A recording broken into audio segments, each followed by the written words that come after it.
Hey guys, it's Miss Bribey, and today I'm actually going to read you a book. With the spring weather, the sunshine finally coming out, I was thinking about one of my favorite stories, and it is based on the name of a flower. It's called Chrysanthemum. Have any of you ever read that before? Probably so, but if you haven't, you're in for a treat. So this book is Chrysanthemum by Kevin Hinks.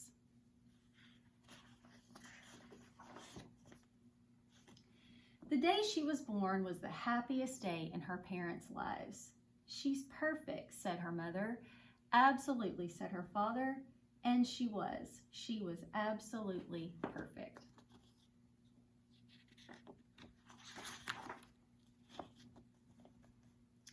"Her name must be everything she is," said her mother. "Her name must be absolutely perfect," said her father. And it was. Chrysanthemum. Her parents named her Chrysanthemum. Chrysanthemum grew and grew and grew, and when she was old enough to appreciate it, Chrysanthemum loved her name.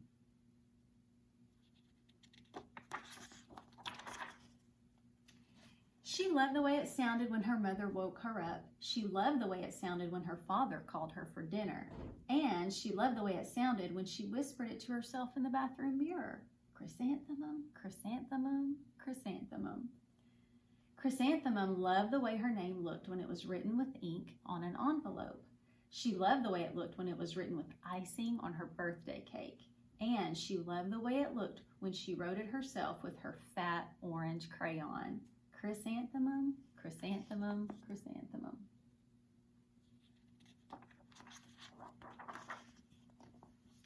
Chrysanthemum thought her name was absolutely perfect. And then she started school. On the first day, Chrysanthemum wore her sunniest dress and her brightest smile. She ran all the way. "Hooray," said Chrysanthemum, "school!" But when Mrs. Chudd took roll call, everyone giggled upon hearing Chrysanthemum's name. And look at these names. Here are some of the other names in the class. Dawn and Eve, Lois, Al, Les, Kay and Max, and Sue and Bill and Pat and Tom and Sam and Ken and Joe and Rita and Victoria.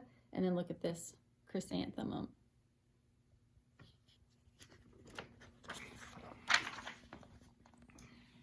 "It's so long," said Joe.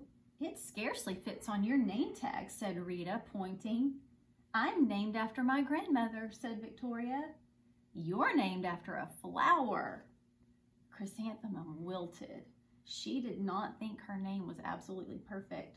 She thought it was absolutely dreadful. The rest of the day was not much better. During nap time, Victoria raised her hand and informed Mrs. Chudd that Chrysanthemum's name was spelled with 13 letters.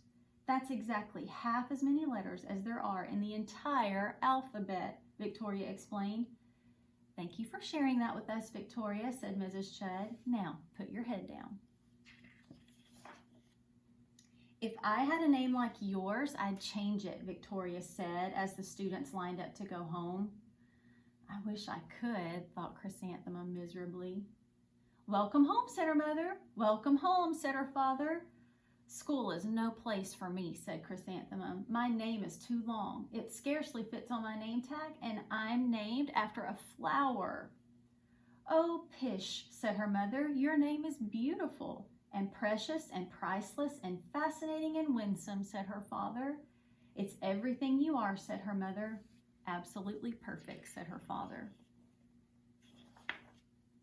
Chrysanthemum felt much better after her favorite dinner, macaroni and cheese with ketchup, and an evening filled with hugs and kisses and parcheesi.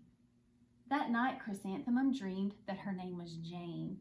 It was an extremely pleasant dream. The next morning, Chrysanthemum wore her most comfortable jumper.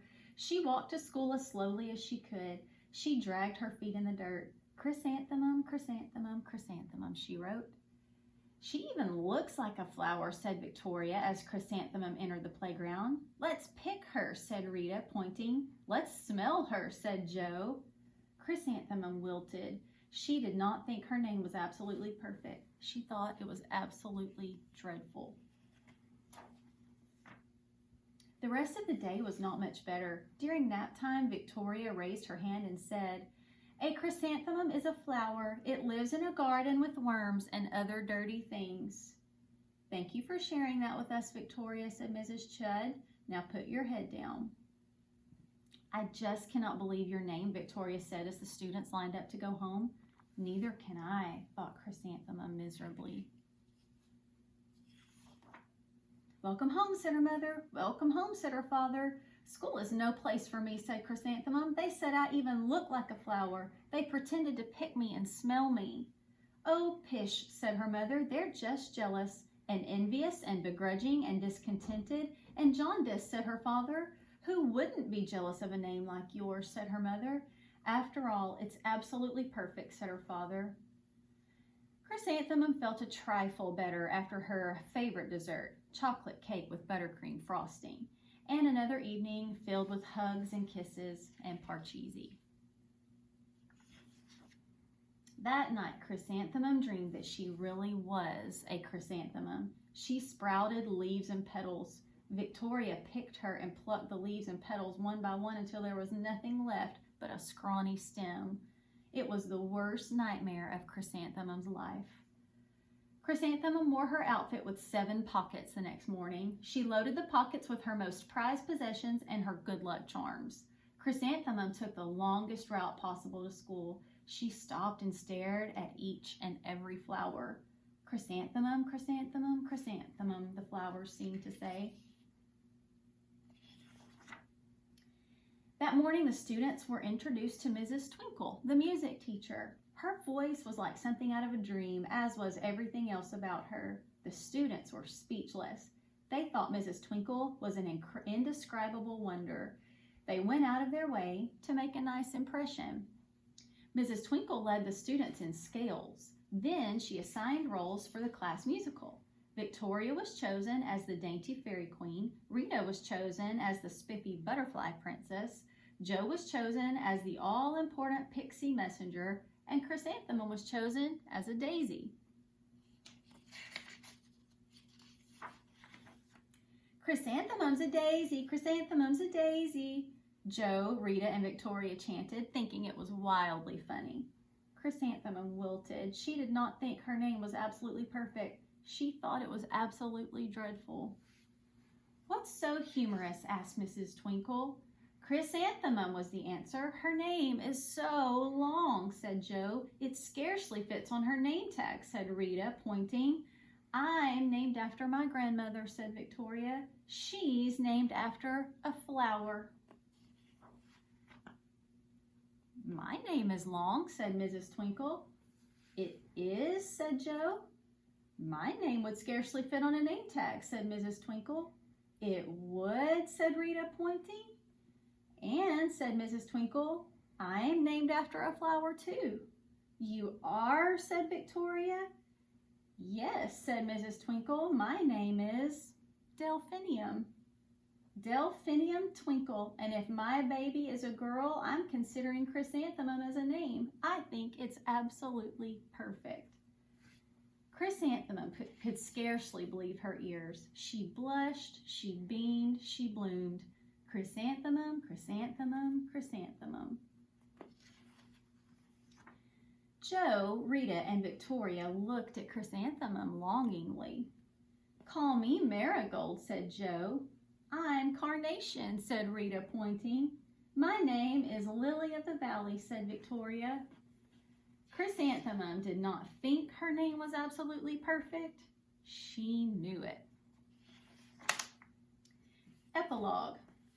Overall, the class musical was a huge success. Chrysanthemum was absolutely perfect as a daisy. Victoria made the only mistake. She completely forgot her lines as the dainty fairy queen. Chrysanthemum thought it was wildly funny, and she giggled throughout the entire dance of the flowers.